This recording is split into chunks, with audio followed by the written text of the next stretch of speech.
Hey there, everyone. Thanks for listening to Limited Engagement. I'm your host for the show, Jared Duran. My guest on this episode is Grizfolk. I had the opportunity to have a really short conversation with them.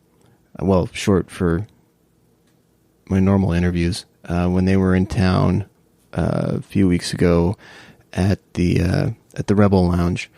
And it was a fun talk. And we'll get to that here in just a moment. But, you know, I was realizing, you know, especially since it's a shorter talk, I think that that we've got some time up front here. And, you know, I went on that hiatus for about a month or so, and we never really caught up. So maybe this is a good time to do it. Or not. You know, I went to see a showing. Well, let's do this. Let's get the business out of the way. If you would like to follow on social media and help boost the profile of the show, it's at LTD_engagement on Twitter, at LTD engagement on Instagram, and there is a Facebook page, although, you know, I'm not good about keeping that up very much. But most of my thoughts go out on Twitter and Instagram, so if you're interested in following the show off mic, that's the place to do it. Following the show, following me, whatever. My personality is the show is my personality, etc., etc. What is it? The enemy of my enemy is my friend. That doesn't exactly fit, does it? Anyway, if you're listening on Apple Podcasts, please rate and review the show. Subscribe. Please hit the subscribe button on whatever platform you're listening to it on, Stitcher, Spotify. I don't know what rating review system everybody has, like a thumbs up or a star system or whatever. But all of those really, really help out. And if you're interested in contacting me via email, whether that's for some sort of feedback or comments, or you want to be a guest on the show, etc., etc., that's ltd.engagement@gmail.com. Right, so back to what I was starting to say. I went and saw a showing of that film Blinded by the Light, which is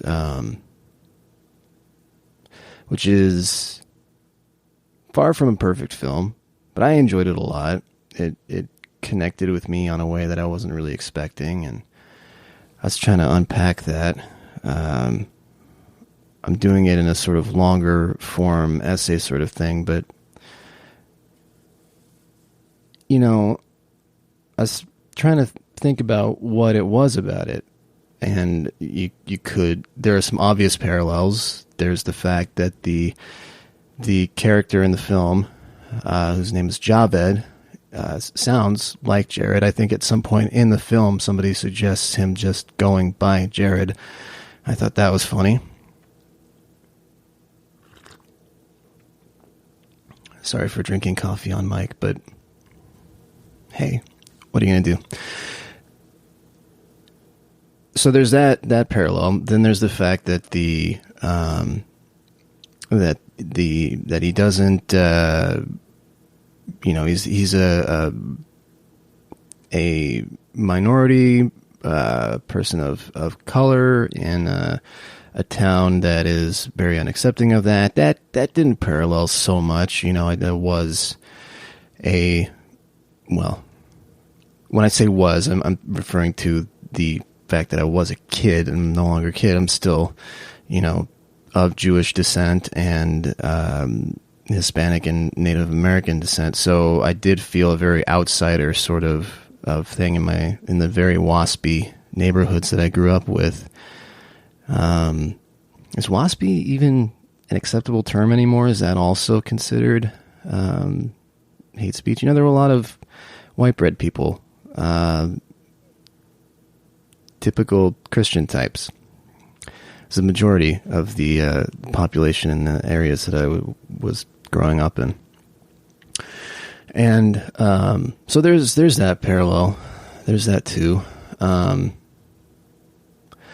But I think that really what it was is the way that the guy discovers the music and the impact that it has, and the themes in Springsteen's music that that somehow manage to have some sort of deeper meaning, almost on a religious or spiritual level, a way where it becomes some sort of guiding principles, or failing that, something that that's just, I don't know, when you are feeling disconnected, when you're feeling alienated, when you're feeling like you're putting yourself out there, and being vulnerable and exposing, parts of yourself. I'm talking about on an emotional level here. Let's not get carried away.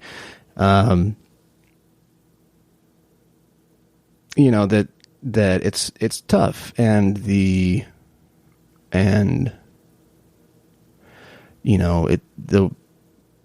world kind of smacks you down, especially in a way where you think about, I don't know, at least the time that being born in 82, and definitely the heteronormative expectation of males is still very, the idea that you're supposed to be have a certain level of masculinity, whatever that means, and I don't know, be one of the guys and enjoy manly things, and that pursuits of the mind, being a sensitive person, being a writer, being a thinker, being I don't know, that those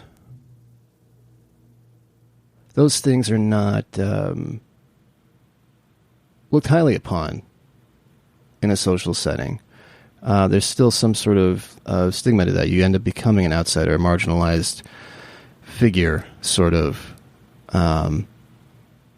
Not to the extent that you face persecution, but it's not. I'm not trying to make that parallel whatsoever. But you begin to feel like you don't belong, and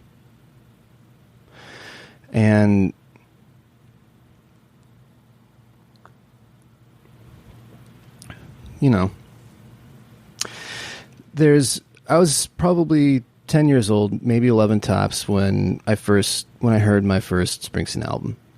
It was Nebraska. I'm glad that was my introduction. It wasn't so much that I was connecting with the themes of the Starkweather murders and the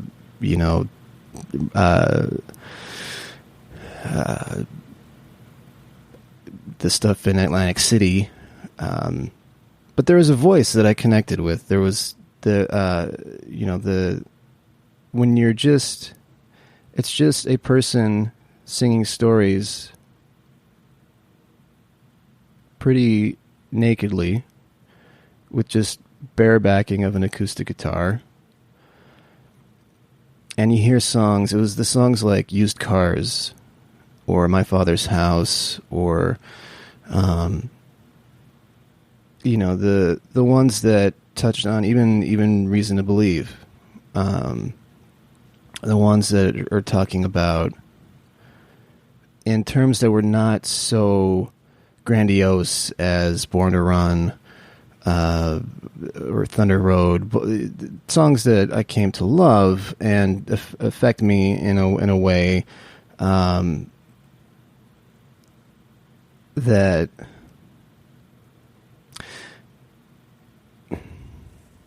it was just, I don't know, those there's that voice. It speaks to that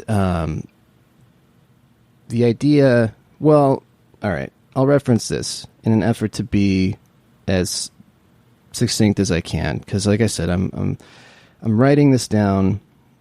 I'm trying to sort of really put these thoughts together in a more succinct way. And when I got home from watching the movie, I felt like I was able to sort of start putting that down. So rather than incoherent rambling, I'm going to read what I posted that night, which is to say that Bruce's music helped profoundly shape my outlook on life is no overstatement.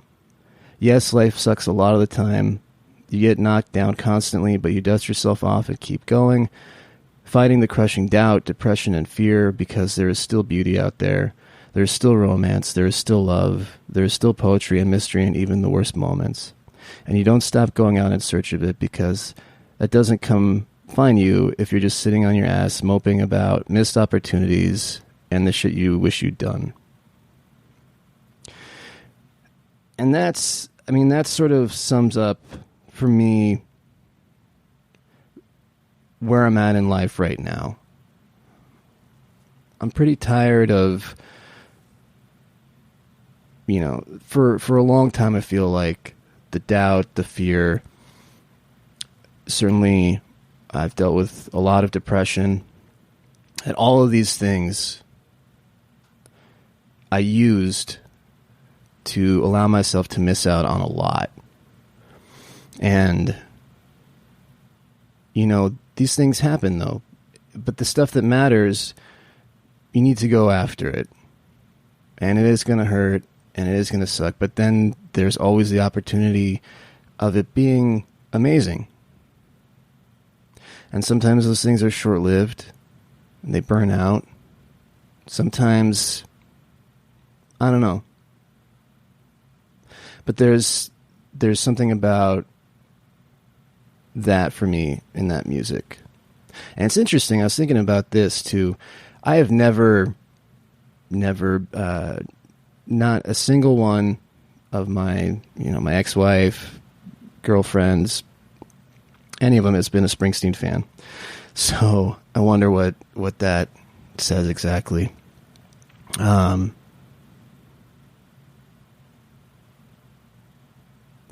But